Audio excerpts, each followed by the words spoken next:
कार्यक्रमास उपस्थित असलेले आपल्या देशाचे अर्थमंत्री भागवतजी कराड साहेब, माझे सहकारी कॅबिनेट मंत्री अतुलजी सावे साहेब, ज्यांनी मार्गदर्शन केलं असे कॅबिनेट मंत्री अब्दुलजी सत्तार साहेब, व्यासपीठावर उपस्थित असलेले जयस्वाल साहेब, आमदार बम साहेब, आमदार बोरनारे साहेब, आमदार शिरसाट साहेब, आमदार विक्रमजी काळे साहेब, आमदार सतीशजी चव्हाण साहेब, जिल्हा प्रमुख बोराळकर सर, किशोर पाटील, माजी आमदार राजूभाऊ झंझा, रमेश भाऊ पवार, भरत भाऊ राजपूत, संजनाताई जाधव, आरपीआयचे संजीव भाऊ ठोकर,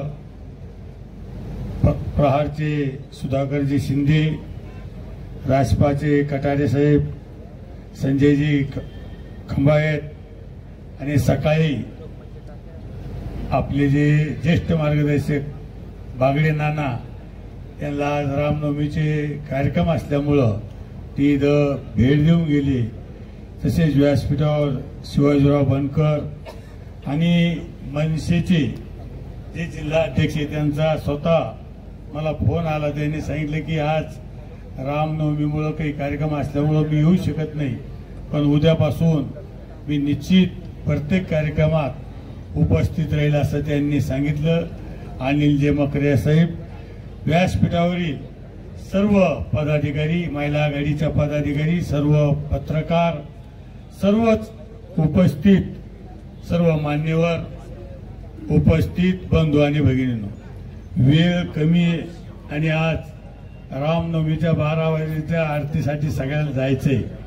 म्हणून मी आपल्याला एक सांगतो की आज आपण स्तंभपूजनचे पूजन तुला सगळे इथं उपस्थित राहिले आणि मी आपल्याला खात्री देतो की येणाऱ्या या लोकसभा निवडणुकीमध्ये महायुतीचा उमेदवार जो कोणी असेल, आज उद्या जे एकनाथ शिंदे साहेब असतील, देवेंद्र फडणवीस असतील, अजितदादा असतील, हे नेते मंडळी जो उमेदवार आज उद्या ठरवतील त्याला आपल्याला जास्तीत जास्त मताने आपल्याला इथला खासदार निवडून द्यायचा आहे. मला एक सांगायचं की अनेक टीका टिप्पणी सध्या चालू आहे, त्याच्यावर मी बोलणार नाही. आता आपल्याला भरपूर, आपल्याला 3 आठवडे आपल्याला सगळा मतदारसंघ आपल्याला पिंजून काढायचा. निश्चितच त्यामध्ये आपण काय उत्तर द्यायचे ते उत्तर निश्चित आपण देऊ. पण मी आपल्याला खात्री देतो की या जिल्ह्याचा खासदार हा मोदी साहेबाला पंतप्रधान करण्यासाठी एक हक्काचा खासदार आपल्या हा जिल्ह्याचा राहणार आहे. आणि जास्तीत जास्त मी सांगतो की आपल्याला जास्तीत जास्त कशी आघाडी मिळेल, मताधिक्य सगळ्या तालुक्यात आपल्याला मताधिक्य मिळणार आहे. मी तर सांगतो की आतापर्यंतच्या इतिहासात निवडणुकीत ह्यावेळीची निवडणूक आगळी वेगळी होणार आहे. आणि मला सांगायचं की आतापर्यंत आपण सेना, भाजप, आरपीआ, रासपा लढत होतो, पण आता आपल्यासोबत राष्ट्रवादी, आपल्यासोबत मनसे सुद्धा आपल्या सोबतीला आहे. म्हणून मला सांगायचं की यावेळेस निश्चित आपली आघाडी वाढल्याशिवाय राहणार नाही. समोरचा उमेदवार किती जरी आरोप करीत असेल तर आपल्याला कल्पना आहे की 20 वर्षात या जिल्ह्याचा कशी वाट लावली हे सगळ्याला कल्पना आहे. त्याच्यामुळे सगळ्यांनी ठरवून टाकलेलं आहे की यावेळेस महायुतीचा उमेदवार आपल्याला तिसऱ्यांदा मोदी साहेबाला पंतप्रधान करण्यासाठी इथला हक्काचं मतदान असलं पाहिजे. याच्यासाठी इथला हक्काचा खासदार आपला महायुतीचा होणार आहे.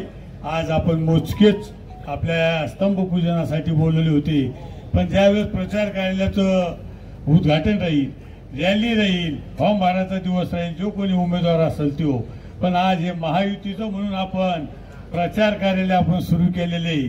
कारण आपल्याला वेळ थोडा कमी आहे आणि आपल्याला कमी वेळात आपल्याला जास्त आपल्याला हा जिल्हा पिंजून काढायचा आहे. मला वाटतं वेळोवेळी आपल्याला सगळ्याला हातोपर हाती आपल्याला निरोप दिल्या जातील. असं कोणी सांगू नका की आम्हाला वैयक्तिक फोन आला नाही, वैयक्तिक कॉन्टॅक्ट केला नाही. हातोपर हाती सगळ्याला निरोप दिला जाईल. मीडियाला सुद्धा माझी विनंती आहे, प्रेस मीडिया असू द्या, इलेक्ट्रॉनिक मीडिया असू द्या, काही आमच्याकडून सुद्धा कधी कधी निरोप दिला जात नाही, त्याबद्दल सुद्धा मी दिलगिरी व्यक्त करतो. पण इथून पुढं अशा चुका होणार नाही. चुका आम्ही दुरुस्त करून घेऊ.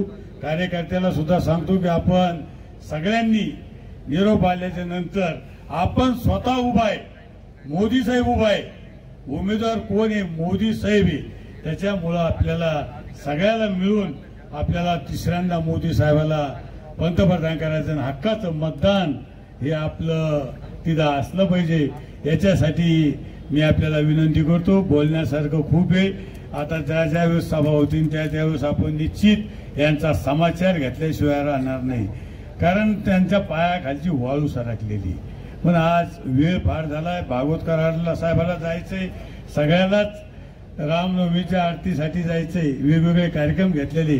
पण चांगला मुहूर्त शोधून आपण हे स्तंभ पूजनाचा कार्यक्रम ठेवला. मी रामनवमीच्या सुद्धा आपल्याला सगळ्याला शुभेच्छा देतो. माझे 2 शब्द संपवतो. जय हिंद, जय महाराष्ट्र.